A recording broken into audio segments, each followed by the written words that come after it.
Nagsisimula ang araw mo bago sumikat ang araw.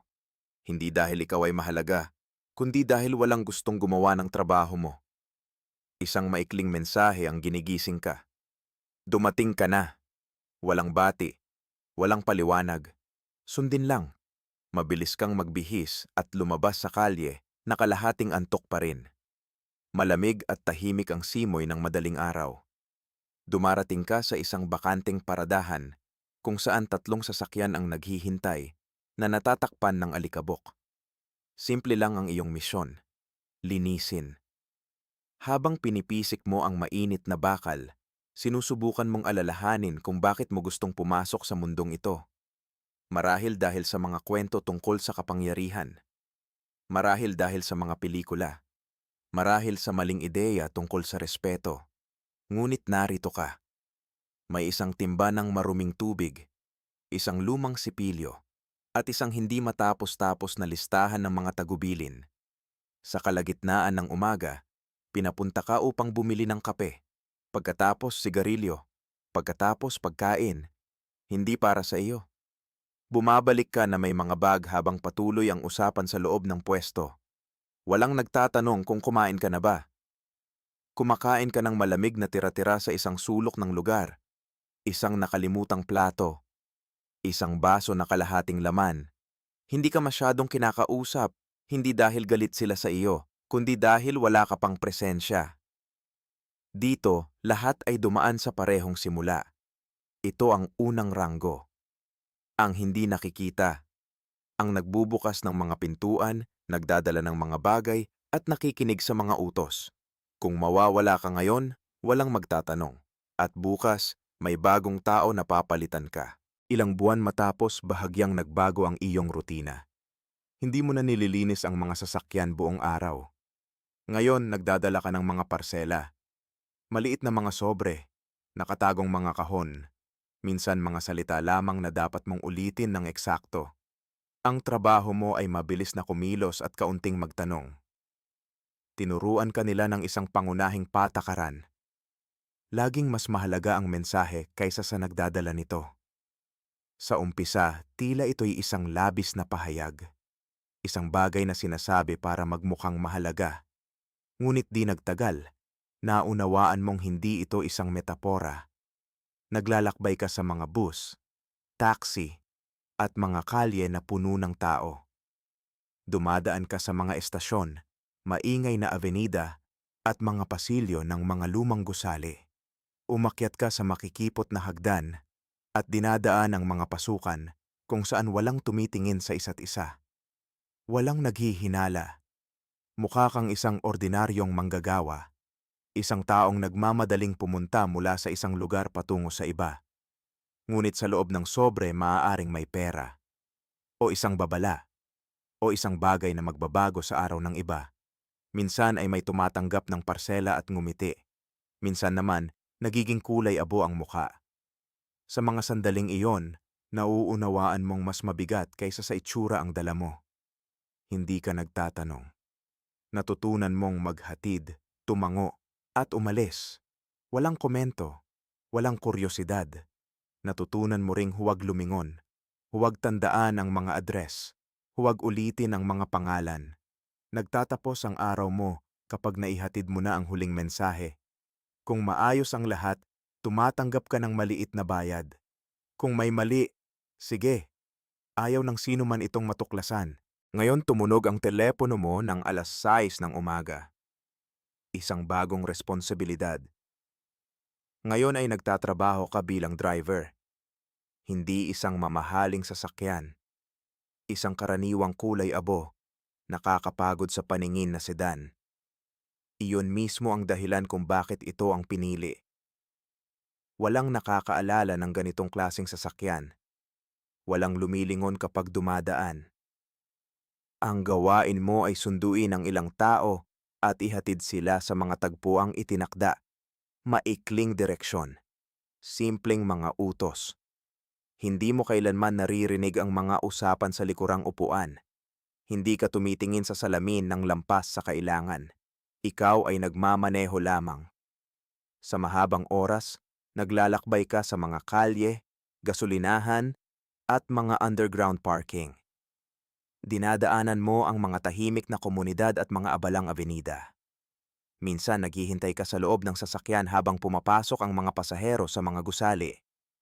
5 minuto, 10, minsan 1 oras. Ang katahimikan sa loob ng sasakyan ay nagiging bahagi ng iyong buhay. Natutunan mong mapansin ang mga detalye. Kung sino ang sumusunod sa sasakyan, kung sino ang kumuha ng larawan, kung sino ang tila sobra ang pagtitig. Natutunan mo ring magpalit-ayos ng ruta nang hindi nakakaakit ng pansin. Tumitigil ka sa mga maliwanag na lugar. Hindi ka nagtatanong ng sobra. Hindi ka makapangyarihan. Ngunit nagsisimula ka ng maging kapaki-pakinabang. At sa mundong ito, ang pagiging kapaki-pakinabang ay katumbas ng mabuhay. Nagsisimula ang araw mo sa isang kapehan. Ngunit hindi ka nandyan para uminom ng kape. Nagmamasid ka. Sa mesa sa harap mo ay may nakabukas na pahayagan. Sa likod ng papel, binabantayan ng mga mata mo ang bawat galaw sa kalye. Ang trabaho mo ay magbigay babala kung may kakaibang nagaganap. Isang sasakyan na paulit-ulit na dumadaan. Isang tao na masyadong matagal na nananatili. Isang taong nakikipag-usap sa telepono habang nakatingin sa parehong gusali. Walang bayani, walang katingkaran. Pasensya lang, mga oras at oras ng paghihintay. Unti-unting lumalamig ang kape sa harap mo, parang bumagal ang oras. Minsan nararamdaman mong kahila-hilakbot ka. Parang isang mahina na artista sa isang murang pelikula. Isang diplanadong espiya sa napakatahimik na eksena. Ngunit natutunan mong tumutok sa maliliit na detalye. Isang nerbiyosong kilos. Isang pinto na mas matagal bukas kaysa karaniwan. Kapag may totoong kahina-hinalang nangyari, ikaw ang unang nakakakita. Nagpapadala ka ng maikling mensahe. Malinaw, tumpak, at kapag dumating ang babala sa tamang oras, napapansin lahat. Ang simpleng mensahe na iyon ay maaaring maiwasan ang malaking problema. At sa unang pagkakataon, may kumaway sa balikat mo. Isang maliit na kilos, isang malaking hakbang. Kasama na ngayon sa araw mo ang mga di komportableng pagdalaw. Hindi ito mga magkaibigang meeting. Ito ay mga paalala. May dala kang maliit na talaan, mga pangalan, mga petsa, mga halagang utang. Wala nang iba pa. Punong-puno ang mga pahina ng mga numerong nakasulat ng maingat.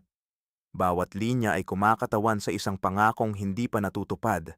Kumatok ka sa mga pintuan, minsan sa mga lumang gusali, minsan sa maliliit na negosyo, minsan sa mga opisina kung saan tila ayaw kang titigan sa mata.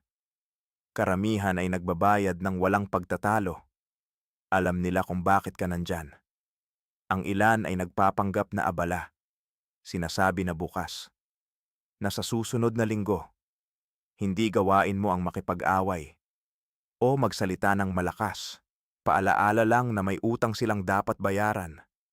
Malumanay ang boses mo. Ngumiti ka pa nga. Hindi ka nang a-threaten. Hindi mo kailangang gawin iyon. Ngunit may mabigat na presensya ka. Mas mabilis ang mga salita. Hinahanap ng mga kamay ang pera sa mga drawer o bulsa. Kapag bumalik ka ng may pera, pumapayag ang mga boss. Isang maikling kilos, ngunit sapat na. Ito ang unang pagkakataon na humahawak ka ng malaking halaga. Ito rin ang unang pagkakataon na naunawaan mo ang isang mahalagang bagay. Dito, mas mahalaga ang tiwala kaysa pera.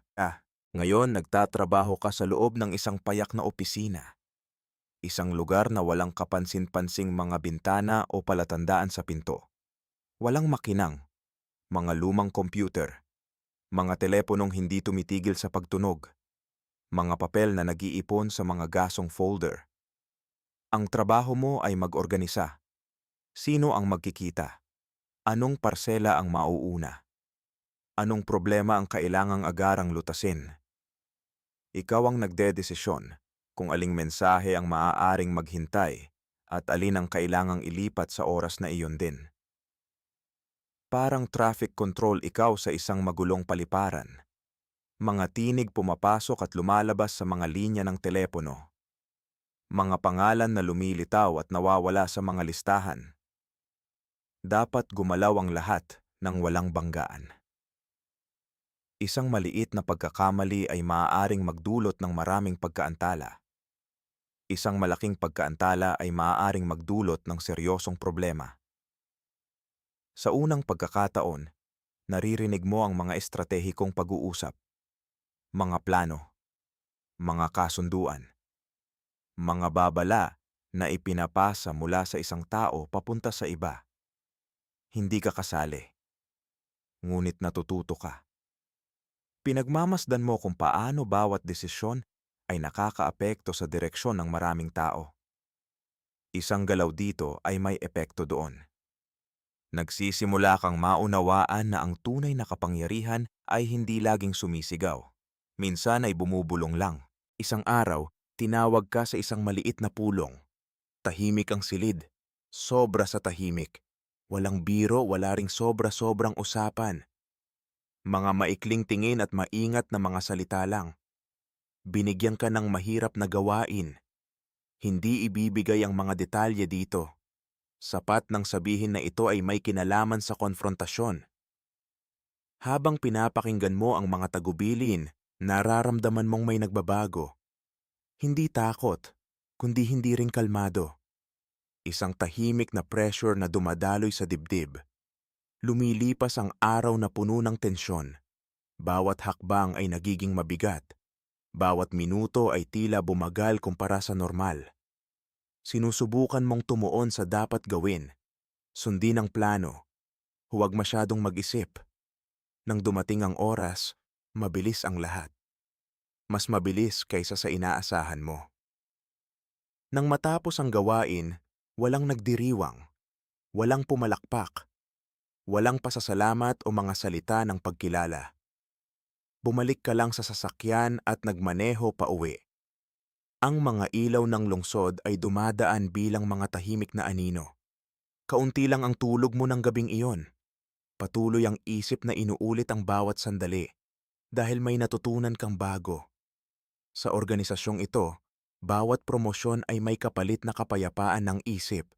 At habang tumataas ka, mas tumataas ang presyo nito. Lumilipas ang mga taon. Marami na ang tumatawag sa iyo para humingi ng mga tagubilin. Nagsisimula ang araw mo sa mga pulong. Inireview ang mga ulat. Nakikinig sa mga problema. Naghahati-hati ng mga gawain. Dati, ikaw ang nagmamadaling tumakbo sa buong lungsod para ayusin ang lahat. Ngayon ikaw ang nagdedesisyon kung ano ang gagawin at sino ang gagawa nito. Hindi ka na tumatakbo sa lungsod tulad dati. Ngayon ikaw ang namamahala.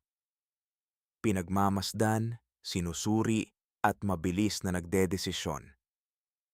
Bawat salita mo ay maaaring baguhin ang takbo ng buong araw. Gayunpaman, mas mabigat ang responsibilidad. Mas mabigat kaysa sa inaakala mo nang magsimula ka. Kapag may nagkamali, ang responsibilidad ay hanggang sa iyo. Walang importansya kung sino ang nagkasala. Para sa mga nasa taas, ang chain ay palaging nagtatapos sa kapitan. Dapat manatili kang kalmado kahit na nagkakagulo na. Kapag na-delay ang mga plano, kapag may mga hindi inaasahang problema, dapat mo ring ayusin ang mga hidwaan sa mga tauhan mo. Ang dalawang naging ego na nagbanggaan ay maaaring magdulot ng malaking problema. Ang isang di maayos na pagtatalo ay maaaring maging mapanganib na hati, at ang hati ay nagpapahina sa buong grupo. Ang papel mo ay panatilihin ang balanse, makinig, magdesisyon, at putulin ang mga problema bago ito lumaki. Parang isang direktor na sinusubukang hindi gawing ingay ang isang orkestra.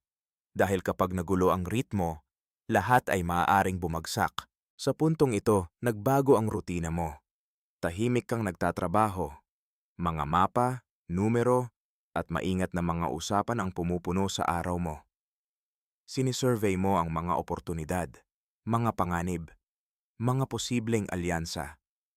Ang pinakamahalagang kasangkapan mo ay ang pag-iisip, pagmamasid sa mga pattern, pag-anticipate ng mga galaw bago pa man mangyari. Iba ang mga tao ang nagsasagawa ng mga aksyon. Ikaw ang nagdedesisyon kung kailan ang tamang panahon. Sa ngayon, ito ang perpektong oras para mag-subscribe ka sa channel. Hindi mo kailangang sumigaw. Ang mga desisyon ay parang alon na dumadaloy sa buong istruktura. Isang maikling tawag, isang maikling mensahe, at 10-10 tao ang nagbabago ng kanilang landas. Minsan nagtatanong ka kung paano ka napadpad dito. Naalala mo ang balde ng tubig, ang luma at kalawangin na sipilyo, ang invisible na batang hindi napapansin. Ang alaala na iyon ay lumilitaw sa mga sandali ng katahimikan. Kapag ang opisina ay naging bakante at ang tanging maririnig ay ang malayong tunog ng lungsod. Ngayon, hinihintay ng mga tao ang iyong opinyon bago kumilos. Nakikinig sila ng mabuti kahit kaunti lang ang iyong sinabi. Ngunit ang pagkatay ng posisyon ay may kasama ring hindi komportableng katotohanan. Habang mas mataas ka umakyat, mas kakaunti ang nagsasabi ng totoo sa harap mo. May ilan na sinusubukang mapasaya ka. May iba namang nagtatalaga ng mga problema. At unti-unti mong napapansin ang isang nakakabahalang bagay. Ang impormasyon ay dumadaan sa filtre, napapakinis, minsan hindi kumpleto. At sa lugar kung saan ang bawat desisyon ay may malaking bigat, ito ay maaaring mapanganib. Dahil hindi palaging ang kaaway ang nagdudulot ng pinakamalaking mga pagkakamali. Minsan ito ay ang katahimikan ng mga taong nasa paligid mo. Nagsisimula ang araw mo sa isang maliit na paliparan. Walang eskorta, walang eleganteng maleta, isang payak na backpack lamang. Ito ay sinasadya. Kapag mas hindi ka napapansin, mas gumagana ng maayos ang iyong trabaho. Ngayon, ang iyong trabaho ay magsalita. Hindi magtaas ng boses, hindi magpataw ng lakas. Makipag-usap lamang, at pahintulutan ng iba na makinig. Kapag dalawang grupo ay ayaw magharap, ikaw ang kanilang pinapadalhan. Ikaw ang tulay sa pagitan ng mga kalaban. Nagkikita kayo sa mga tahimik na restauran, mga bakanteng parking lot, o mga kwarto ng hotel na disente. Mga lugar kung saan walang nagtatanong. Ikaw ang unang nakikinig. Palaging ikaw ang una. Hinahayaan mong magsalita ang bawat panig tungkol sa kanilang nais sabihin. Kahit na yung mga bagay na ayaw mong marinig. Pagkatapos ay inuulit mo ang mga mensahe ng may lubos na katumpakan. Walang palamuti, walang pagbabago. Isang maling salita lang ay maaaring magpasimula ng digmaan. Isang maling interpretasyon ng detalye ay maaaring sirain ang mga linggo ng negosasyon. Kaya't dahan-dahan kang nagsasalita. Sinusukat mo ang bawat pangungusap. Habang nakangiti sa labas, ang iyong isipan ay nagkakalculate ng bawat posibleng reaksyon. Pinagmamasdan mo ang mga galaw, katahimikan, titig. Minsan nakakamit mo ang mga kasunduan. Minsan naman delay lang ang mga hidwaan na hindi maiwasan. Pero sa parehong kaso, natutupad mo ang iyong tungkulin. Maging ang taong nagpapanatiling umiikot ang mundo ng hindi sumasabog.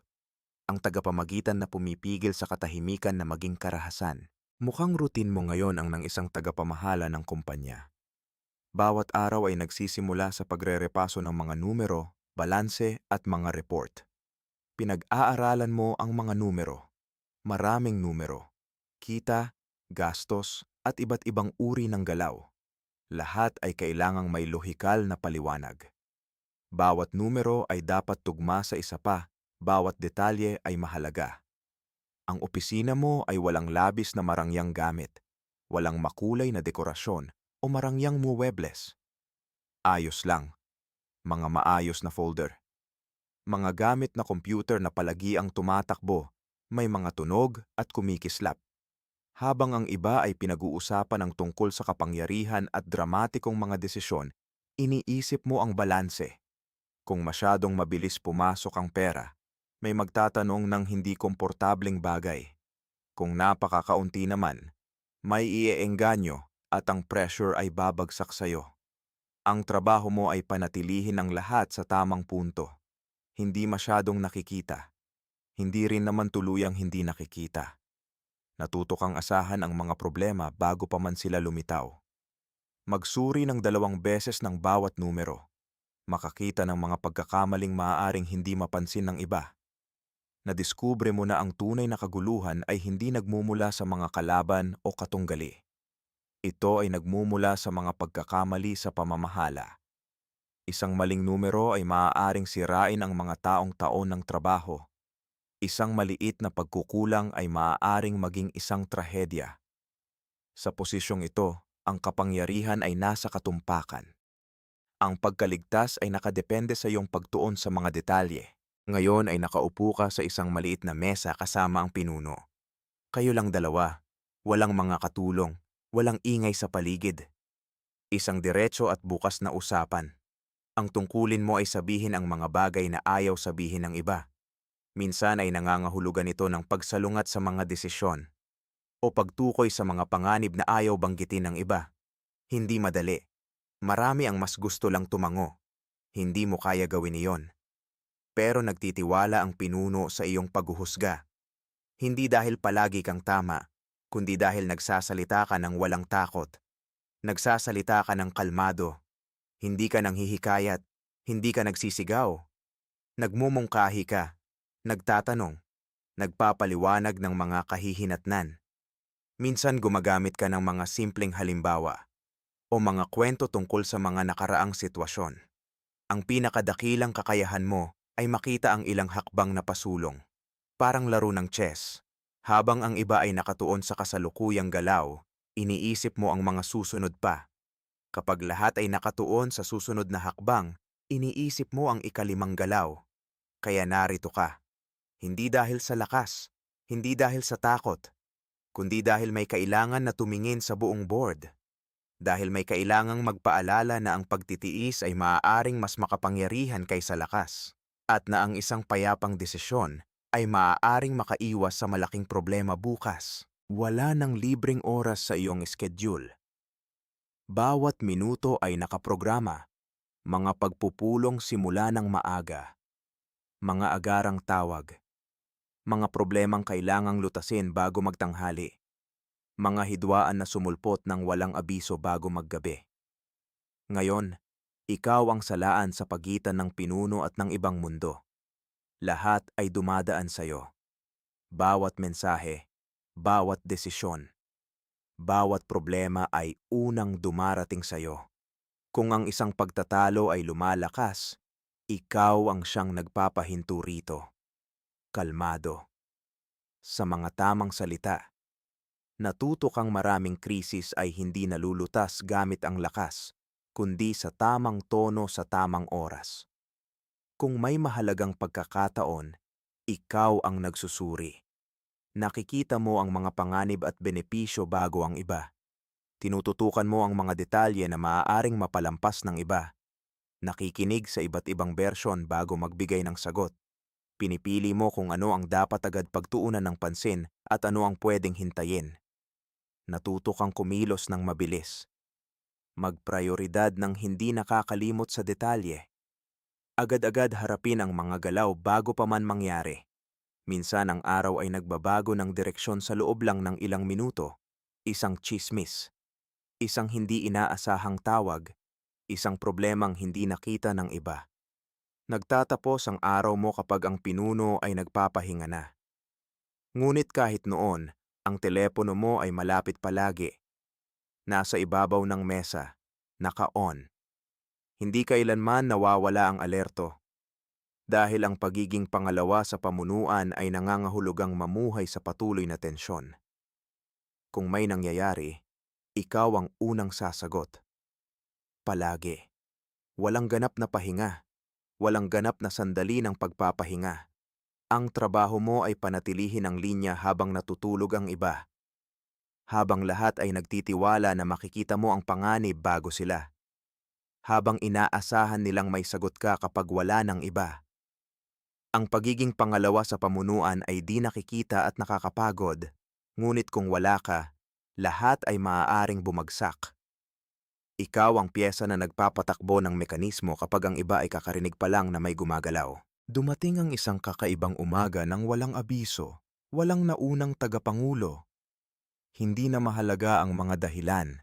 Lahat ng mga mata ay nakatuon sa'yo.